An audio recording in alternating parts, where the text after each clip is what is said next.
নমস্কার বন্ধুরা, দেখো আজকে আমি চাল কুমড়ো শাক রান্না করব। এই যে চাল কুমড়ো শাকটা আজকে বাজার থেকে সকালবেলা কিনে নিয়ে এসে, তাই একটু বেলা হচ্ছে কাটতে, তার জন্য একটুখানি শুকনো শুকনো হয়ে গেছে, গাছটা ঢলে গেছে। তো দেখো আমি এই বেগুন, কাঁচকলা আর একটা আলু দিয়ে এই শাকটাকে আমি রান্না করব। তা তোমরা এরকমভাবে করে খাবে। দেখো ভিডিওটা আমি কেমনভাবে করি। কেটে কুটে ধুয়ে নিয়েছি। বেশি কিছু মশলা রাখবেন না, আমি কালো জিরে বাটা দিয়েই আমি এটা করব। আর নুন হলুদ আর একটুখানি জিরে ফোড়ন দিয়ে এটাকে বানাবো। লম্বা লম্বা করে কেটে নিয়েছি। এই যে কালো জিরে বাটা দেব আর সাদা জিরে ফোড়ন, আর শুকনো লঙ্কা ফোড়ন দিয়ে সবজিটা একটু ভেজে নেব আগে। এই যে ফোড়ন দিয়ে দিলাম,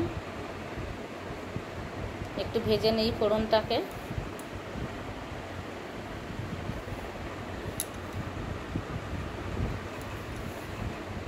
আমার এটা ভাজা হয়ে গেছে ফোড়নটাকে। এবার আমি সবজিগুলো দিয়ে দিচ্ছি তেলের মধ্যে। দিয়ে সবজিগুলো আমি একটু নেড়ে চেড়ে নেব।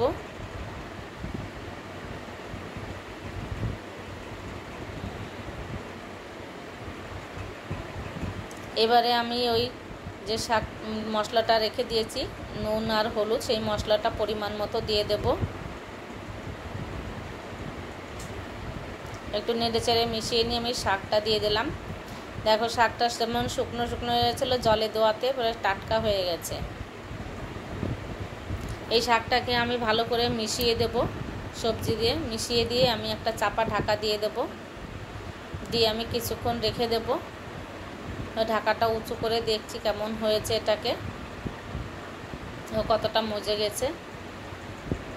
এবার একটু নেড়ে চেড়ে মিশিয়ে নিতে হবে।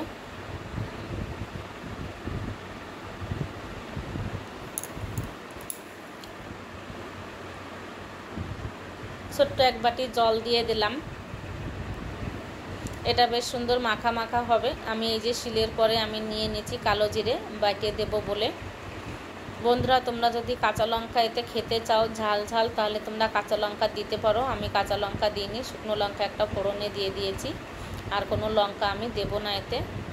দেখো মজে গেছে। চাল কুমড়ো শাক যতই পাকা হোক না কেন, চাল কুমড়ো শাক কিন্তু সব থেকে মজে যায় বেশি। আমি স্বাদ মতন আমি মিষ্টি দিয়ে দিলাম। একটু মিষ্টি মিষ্টি হবে, কারণ এইসব শাক তো একটু নোনতা টাইপের লাগে, তো একটু মিষ্টি বেশি করে দিতে হবে। আমি শাকটাকে মধ্যে ভালো করে মিশিয়ে নিলাম চিনিটাকে। এবার আমার কালো জিরে বাটাটা আমি দিয়ে দিচ্ছি।